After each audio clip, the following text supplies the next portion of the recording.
Go on then. Arsenal, top of the league, 5 points clear. Yeah. How did you... No, we'll talk a bit more about Arsenal later on. Season. How did you react this unique season? How did you react to the City result? You know, Ivan Toney, 98 minutes. I can't lie, man. I was jumping up. And then you realise... when they put 10 minutes up, or when you realised it was going to be 10 minutes of added time, did you think City are going to score here? Yeah, you think that they're going to do what they do. And then Ivan Toney. But Brentford, they deserve to win that game in the way their game plan went. It was perfect. So when he did score that goal at the death, of course I jumped up. And then you realise, oh my gosh, now Arsenal have to make sure that they take advantage of it. So they have to beat Wolves. That hadn't happened yet. So they've done it, and that was good. So you go into the break. You go into the break 5 points clear, but again, the main. You don't have to talk like a manager. You can just talk like a fan. I'm getting to it. The main thing is that top four is what the target was. So you still want to go for that. Oh, it's and then whatever happens after that, you just take it. But yes, you know, we're contenders. We're there. We are contenders. Yeah, it's all about top four for us. So that's what Wrighty thinks, isn't it? You know, finishing first is still in the top four, isn't it? Manchester City's late defeat and Arsenal's pretty comfortable win means that it's a 5 point gap. We can't say this enough. A 5 point gap at the top of the table. Look, you at the beginning of the show, you're playing it down. You're talking like a manager. Yeah. As a fan, to watch all of that happening at the weekend, you love that club. Absolutely. And you watch them. Mikel Arteta, you've been on his side right from the beginning. There's so many young players in there who are developing. Feels as though things are starting to come together. They've sprinkled a little bit of Premier League title winning magic in there with Zinchenko and Jesus. Yeah. And suddenly, Arsenal look like the real deal. Yeah. And I think that you mentioned Zinchenko and Jesus, and they're the ones who are going to be vitally important to what's going on now, because they know what it's like to be in the lead and be 5 points clear, knowing what you have to do in the next game. And with the Man City side that we've seen down the years, and Liverpool as well, I have to get credit for as well, they've done what they've needed to do. So when you see Manchester City lose against Brentford, which no one saw coming, Brentford were magnificent and should get all the plaudits for the win, because they went there with a way of playing that Manchester City just couldn't deal with, and they executed. And for Arsenal to then watch that, I heard that they were watching it on the coach and they were cheering as well. Arteta said that, didn't he? Yeah. So then what was good about that is that... They said, what was the reaction like on the coach when Tony got the winner? He went, as you would imagine. And that is that's how probably everybody involved with Arsenal would have reacted. And then what you want to say is, and see is, okay, now you've got to go there and you can't lose. That's the main thing. If you win, brilliant, but you cannot lose. And that is what I was more impressed with than anything else. It was a very good performance. Arsenal have had a lot of possession in a lot of their games and dominated the ball. You just wanted to make sure that they dominated the ball and got the chances and won the game, because now it's in their hands to do what they're doing. Yes, we've got this break, but it's in their hands now. They know that if they don't lose or they draw games and City slip up again and they win, it's in their hands. So people say, can they do it? Of course they can do it, but a lot has got to go right. People are scared to say that, though, in a weird way. I've said it many times. Like, if no one's going to challenge Manchester City, we might as well not have the league. Do you know what I mean? Like, they're beatable. They're a top team, but Arsenal, I've been saying it for like 2 months now. Yeah, I've always said that they can push, and, you know, they deserve to be there. I feel like people are waiting for them to drop off. They're like, oh, they need another striker. They don't have the strength in depth. Well, and even when you beat wait and see. You beat Liverpool and say, yeah, but look at Liverpool going through. Or when you came back against Fulham, it's like, oh, yeah, you can't really win. All you do as Arsenal is like, just let the noise go on and just carry on doing what you're doing. And that is why, at the moment, I'm very impressed with the mental side of what Arsenal players are going through at the moment. And they're dealing with it at the moment. And I know you've been saying for a couple of months, Ian, and that's what I was going to sort of come to you on, because there's definitely been people saying Arsenal can do this, it's possible. But in every title-winning season, it feels like there's a moment. And this weekend felt like it could be that for Arsenal, just because of the way that City lost that game in the 98th minute, the way that Arsenal went out with the cool heads that we saw in the game that followed. And they go in, and suddenly, with the gap, with that 5 point gap, there's room for them now to step up. They can not relax, because they don't want to take that pressure off them, but it just feels that they can breathe a bit. Yeah, there's a different feeling around the club.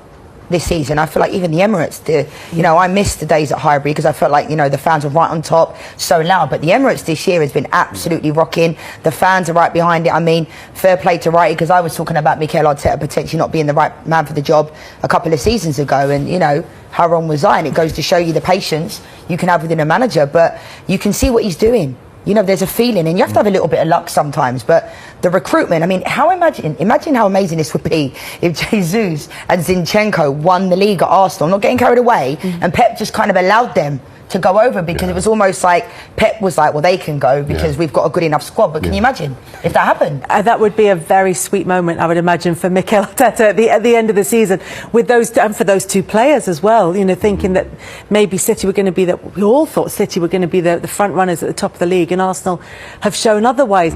In terms of the points that they have, Darren, and you look at the biggest totals that teams have reached after 14 games this season, Arsenal are right up there. They've got 37 points. That's only 3 off what Manchester City and Liverpool managed in 18 and 20. But for Arsenal, at that stage, they are on course, if they average that towards the end of the season, for 100 points. That would win the title in any season, other than the one in which Manchester City did finish on exactly 100 points. This is a phenomenal pace that they're setting. It really is, and I think that the foundation of it is actually their defence rather than their attack, because they're providing a fantastic platform for the guys like Odegaard and Martinelli and Jesus and everyone else to express themselves. They've got so much depth in that defence. They've got the consistency of Saliba and Gabriel. They've got Ben White, who's been a revelation at right back, when I loved Tomiyasu anyway as a right back, and Tierney and Zinchenko at a left full back as well. Zinchenko, of course, can move into midfield where they've got Partey. They've got so many good options. Granit Xhaka's been a revelation what a player this year as well.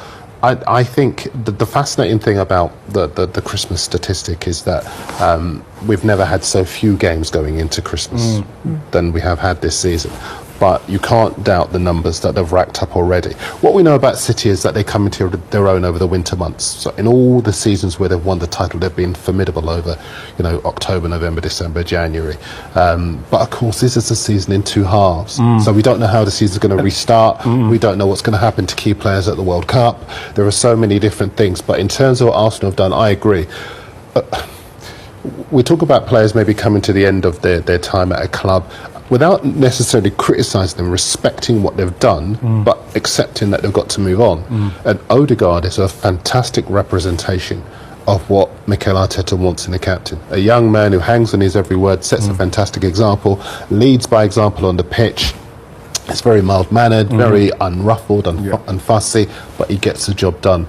And I think he epitomises where they are right now. As well, Kels, is the spreading of the goals around. I think Odegaard's the most with 6 league goals. And when you look at the amount of work that Jesus puts in, Arsenal are now recognising that they have to make sure that they're crashing the box. They have to get in the box, and that is why at the moment it's working very, very well, because we're getting people in the box with goals. Xhaka, obviously, Odegaard scoring goals, Saka's scoring goals, so we're getting goals from everywhere. And I think you have to also look from City's point of view now. So if I'm City, I'll probably sit back and say, okay, okay, Arsenal are the runners with us now, it's not Liverpool.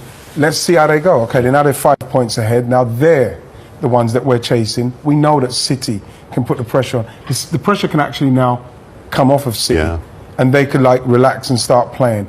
But at the same time, Arsenal with such a young squad, whatever happens this season, I'd love them to finish it off. It's going to be tough, but I think they learned a lot from last season, especially the running, and that hopefully will stand them in good stead. You won the league, right? Is it better to chase or be chased? I think it's better to chase for some reason, because when you're going in and you're up there, you're always nervous about what you haven't got anywhere else to go. You've just got to keep winning that next one on. And if you draw, you're hoping that they lose. But when you're chasing, momentum of chasing, you can chase, you get closer and closer, and that will make them start to feel a little bit more nervous. But then you get in the lead of it, and then you think to yourself, oh my gosh, we're in the lead now.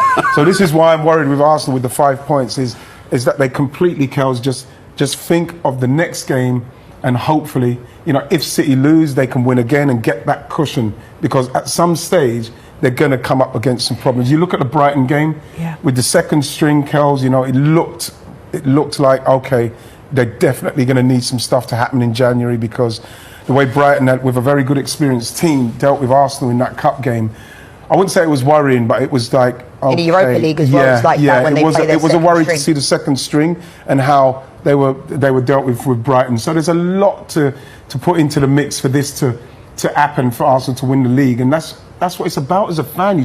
All these things are about the hope and hoping this goes right and that goes right, so it can happen. But also enjoying the moment, enjoying being 5 points clear at the top of the table. They feel like they can't. Yeah. Because everyone's expecting them to just slip up. I mean, in the week that you lost to PSV and then you drew with Southampton, everyone's like, oh this is where they're going to, fall off. No, they bounced back again, and I don't think an Arsenal last year would have won against Wolves in the way that they did. I feel like they couldn't handle the pressure. The fans as well, Leanne, the Ashburton Army, and the way that they've got these young fans right behind that goal over the clock end, they're just singing continually. I think that's not happened to Arsenal for many, many years, and they are actually getting these players through it. They're getting them through it. The fans are making a big, big difference as well. It's a fantastic atmosphere, as you say, at the Emirates this season. It's all that positivity around Arsenal. And if Arsenal miss out on the league title by the end of the season, it's not going to feel any better just because you didn't celebrate this moment at this stage of the season. So you've got to enjoy all the steps along the way. Just to rain on your parade a little bit, I mean, you did say Arsenal have it in their hands, which is true, but they also have to play City twice. So City also have it in their own hands as well, because there's the rearranged game from September the 15th, and there's the game at the Etihad as well that is still to come. So there is, and that's late April sometime. I think 15th of April, no, later, 29th of April. 15th of September was the rearranged one that's got to come in, and then the 29th of April when they meet again. Well, the good thing about that could be huge. Yeah, it will be huge. It will be huge, especially if Arsenal could keep up 26th. what they're doing, simply because you've got to try and stay in front of them. So then if you do go to City, and we've seen that City can be breached, I can't see Mikel going to play against City and changing anything the way he's playing. So we've seen that they can be breached. So what you want to do is you want to make sure that you win the kind of games that if you go into those games, and if you do drop points, you've still got a little bit of breathing space, so as you can. And then it's about beating the rest. The teams like Newcastle. Can you imagine going to Newcastle latter stages? You know, Villa, if they continue with their research. All these teams that will find some form in the second half of the season, Arsenal cannot afford to lose to them, or they've got to be beating them away from home. So the more points you can build up now to give you that cushion, the better it can be for you. Should we be talking more about Newcastle? They're 2 points off Man City, and they've played a game more, admittedly. But are they in the title conversation? Yes, I would have to say yes, because they're in it.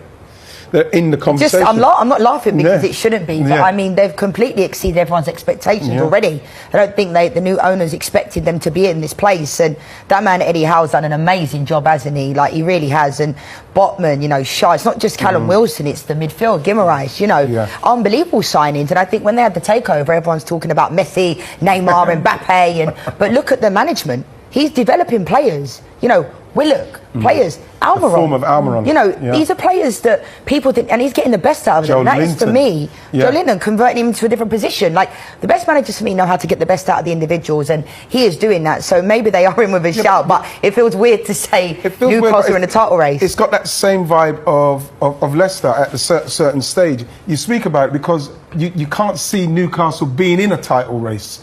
You know, because we look at Man City and Liverpool and Chelsea and Man United, you look at so when you see a Newcastle or a Leicester in and around it, you say, yeah, well, that's going to fall off at some stage. Now, Eddie Howe will not be thinking anything to do with the title, because they're just happy to get themselves in a position where they're in and around there. But don't think for one instant that if they're in and around it and City keep maybe drop points and that, and they're going to say, oh, we're not going to go for it.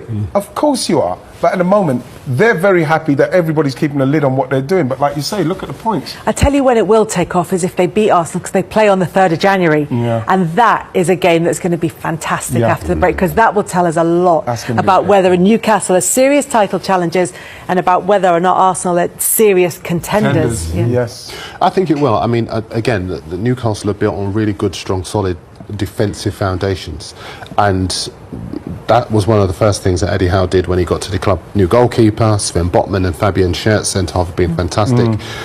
Kieran Trippier at right back has just he's brought the quality everyone hoped he would bring to the table, and Matt Targett at the other fullback fullback position. But 6 of the 11 players at Newcastle, I think, who finished the game were there pre-takeover. So it isn't even as if they've used all the money to bring in A-list players. They've just been really sensible with the recruitment, and I think that's the reason why they've managed to surge up the table. And when they play that game, I think it's going to be a really tight game between the two teams. But I think the winner of that is going to be really optimistic about what the second half of the season could be for them. But I don't think either side is going to fade away. I think both sides are really strong. You know what, as well, Kels, with I was going to say with Newcastle and the way that they're playing, it's like the way they bought the players, and it's not like. It's like how Man City done it. They brought in the Les Scotts and the Gareth Barrys and the James Chelsea. Milners. The first signing for Chelsea was Glenn Johnson. Glenn Johnson. So what's happening is, Kels, is that if I'm on the outside looking in at Newcastle with what they're doing and they're in and around it, and I'm one of those players that's looking to come here as a top player, now all of a sudden Newcastle, they're paid good money. They've got an unbelievable fan base. All of a sudden, this is an attractive place to come to. So what they're doing at the moment is they're laying foundations for players to look in and say, well, that is a place that I could go to as well. It's such an amazing turnaround in a short space of time. You know, it wasn't long ago, the hostility at St James's Park under Steve Bruce. And now look, I mean, I thought it was quite amazing at the weekend when you saw all the players, you know, going to the fans at the end. There's feelings around clubs, and you're right, you know, with regards to Leicester, it's that feeling, isn't it, that you get within a team. And for me, one of the performances that sticks out with Newcastle is the Tottenham away win, because I think everyone expected Tottenham to come back into that game, but defensively they were unbelievable, and at times they look like the home team when they're playing organisationally, everything. And a lot of that has to go down to Eddie Howe, because I think people disrespectfully said he was almost like a stopgap manager during that time. Put some respect on the man's name. He's been brilliant. Yeah, he's been fantastic, and Newcastle right in the mix. The only reason we're not talking about Manchester City is because we all know what City can do and have done consistently over the last few years, and they are very much... Arsenal sitting top of the pile. Stop smiling, Darren. 5 points clear at the summit, the Gunners on 37 points. They're ahead of defending champions Manchester City, who are second on 32. Both of them have played a game fewer than Newcastle in third on 30 points. What a season it's been for Eddie Howe's Magpies, with Spurs in that final Champions League place on 29. United are in fifth, 3 points shy of the top four. You've got Liverpool, who are 7 points off the top four with the game in hand. Other notable teams, including Chelsea, who are in 8th place, and the Graham Potter, 8 points off the top four. At the other end, so Wolves will prop up the table until Boxing Day at the very least on 10 points. 4 points adrift of safety. They're joined in the bottom three by Southampton and New Boys Nottingham Forest. Everton and West Ham, it's going to be a nervy time for them across the festive period. They're just safe by a point. Leeds are 2 points clear of the drop zone, and Bournemouth 3. So what happens when the Premier League resumes? In a few weeks' time, these are the fixtures to look forward to. The London derby between Brentford and Spurs, as is the case at Selhurst Park between Crystal Palace and Fulham. A big game involving two strugglers, Everton against Wolves. That's huge at Goodison Park. Leicester City, who've been finding form but possibly breaking off at just the wrong time. Same case for Newcastle United. The two meet at the King Power Stadium. South Coast derby between struggling Southampton and Brighton. Aston Villa, who've won 2-2, up against Liverpool at Villa Park. And the league leaders Arsenal take on West Ham in another capital affair, that in North London. Then on Tuesday, Chelsea against Bournemouth. Manchester United at home to Nottingham Forest, and then the only fixture on Wednesday between Leeds United and Manchester City. Now, at the start of the season, from our pundits, we got their predictions for things to look out for this campaign. So we thought we'd pull yours out, Michael. Oh, thanks. Is it good? Easy target. So we've gone for your champions, your predicted top four, overachievers, underachievers. Let's have a look at these predictions one by one, shall we? You never told me this was coming. I know, but I love seeing you squirm, Michael, I have to say. Champions Manchester City, which I have to say, it wasn't a hard guess, I suppose, but tucked in behind Arsenal right now. What do we think? Yeah, no, I'm happy with that. I'm not going to change my mind there. I think Darren might have a say or two. No, listen, I still would have Manchester City as champions. I'd certainly agree with that. Arsenal are going about their business really well, but you can't look past Manchester City still, even in this stage of the season, but I'm hoping. Safe pick from Michael. I think many people might have gone for Pep Guardiola. Well, some of the others weren't so safe. Hang on, we haven't finished yet. Let's have a look at the others who he thinks are going to finish in the top 4 along with City. Liverpool, Chelsea and Tottenham. Yeah, that's looking dodgy, isn't it? Yeah. I have to say, have you been surprised with how Liverpool's season has panned out so far? Yeah, of course, and even more so Chelsea. Chelsea are below Liverpool, so that's looking quite difficult at the minute. Maybe one of them will sneak in there. Newcastle looking very strong. Do you think they can maintain that? Yeah, I do, yeah. Do you? I think they can. Yeah, I mean, maybe not to the level they're at the minute, but I don't think they're going to fall away, put it that way. I think they'll be in European places, whether it's Champions League or Europa League or whatever. But yeah, they could be here to stay. Yeah. Manager of the Year pick? Do you remember who you went for? Well, this is a bit risky. hang on. Let's just say the good one. Haaland, that was maybe an obvious one. I want to go with Manager of the Year, if you don't mind. Okay. Steve Cooper of Nottingham Forest. Yeah. It's probably an average shout, isn't it? Hey, if they stay up, then he will have done well. I was going to say, I mean, look, clearly the pressure was almost insurmountable at one point. Yeah. But then they came out with a new contract for him, so he's been given the confidence of the board. Absolutely. And if he does turn them around and keep them up, that would warrant a manager. Yeah, absolutely. And they won their last game, so it might not be such a stupid call by the end of the year. Listen, if they finish 17th out of the relegation zone, then don't get me wrong, it might not be the greatest shout of all time, but it's I can hold my head up high. He's gone out on a limb there, hasn't he? It was obvious, like someone like Pep Guardiola, but I didn't want to just say that, so I thought I'd go for Eddie Howe, Marco Silva. Eddie Howe I should have gone for Eddie Howe. Once he wins the league. Mikel Arteta. Would he have been manager of the year? He wins the league, if he wins the league, of course. But mind you would think top 4 minimum now as far as Arsenal are concerned. Has to be. Yeah, okay.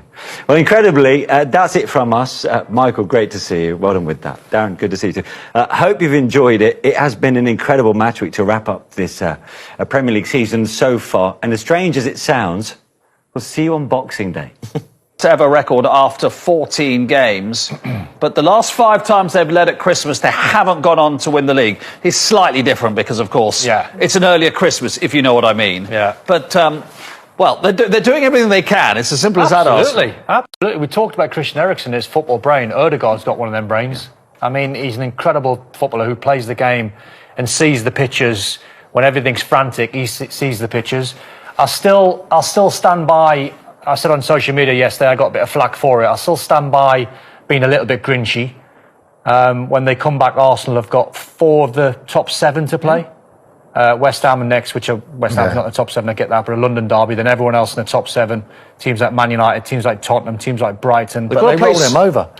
They've got to play Newcastle. City twice and Newcastle twice. So I'll hold firm. You're allowed to be grinchy, fair enough. I'll hold firm a little bit. Yeah. But what I would say is this Arsenal team's the real deal. Yeah. 100% they're the real deal. Arsenal beat them teams.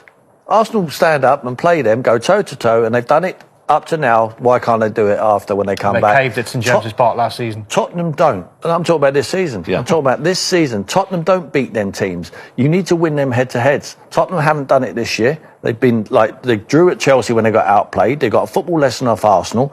Man United beat them at Old Trafford. They got beat by Newcastle. And beaten by Liverpool. Yeah. I mean, they don't. But this is the real deal, isn't it? I think Arsenal do. Arsenal do. It's the same thing. Let's take Man City out. Sure, they can exactly. win the league. Yeah. And Odegaard, as you said, he's actually scored more goals than Jesus now with his couple of yesterday. Because they do share the goals around. Now, Tim, you as a manager, does that make you happy, or do you think, I'd rather expect somebody to be my obvious outstanding goal scorer? Yeah, I want Jesus. I think he can be. Yeah. I never think he's ever going to be a 25, 30 goal season. He's never going to be a Harry Kane. Of course he's not, but he gives so much more to the team. And what he has given, along with Zinchenko, is a belief of knowing how to win. Yeah. I mean, he's brought some winners in there. They've won it. They've won the Premier League. That's what's incredible about the Man City squad. I mean, they've given Arsenal 2 players, and they're Arsenal's 2 best players. I mean, he's made the others very, very good. Martinelli, we see here, has been outstanding as well. Odegaard, as Don says. I mean, Odegaard and Haaland, 2 good players, play for Norway. The rest of them must be terrible for them not to go to the World Cup. I spoke to a mate of mine, Jan Fjortoft, yesterday, and he obviously knows Martin Odegaard since he was 15, and he's been at some brilliant football clubs, played under some terrific managers, but now I think he's becoming a man even though he's young. Yeah. And he plays the game like a man because he's been around since he was 15, playing at trying to get to the very highest level. Yeah. At Real Madrid, got the armband on, so that gives him extra responsibility. That makes you proud when you skipper a team like Arsenal. At 0-0, certainly if you're a Wolves fan, or Man City fan, or anyone else at the top there apart from Arsenal, you felt the Wolves should have had a penalty. So let's ask Chris and his view on it. I was torn. I was torn. Chris, good evening, Chris. what did you think about this? Because it was a critical moment of the game at 0-0. I mean, not only would it have been a penalty, it would have probably been a red card as well for Saliba. So what's your reading of the situation? Yeah, I think it all stems at the beginning from the attack, doesn't it?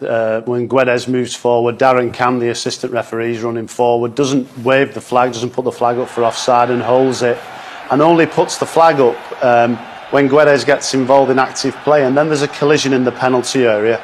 The referee blows the whistle, and of course the VAR on this occasion was Mike Dean, and he checks whether he feels as though that the referee's made that clear and obvious error. But I think it's a decision, this one, for the on-field referee Stuart Atwell. He didn't feel as though it was a penalty. We see the collision there. They didn't feel as though it was clear and obvious. If they felt it was clear and obvious, the referee would have recommended a review. And then, of course, they've got to check the attacking phase of play. And, of course, Guedes wasn't offside, and it would have resulted in a penalty kick. So they restarted with an indirect free kick for offside, and that's how it continued. Chris, thank you very much. Well, interesting that Mike Dean was on VAR, so it's the most experienced person. Was that harsh on Wolves, or was that just one of those coming togethers? For me, it's a coming together. I think you stick with the on-field referee's decision. Yeah, I agree. No, I thought it was clumsy, but I think I backed the referee and the VAR team on that one.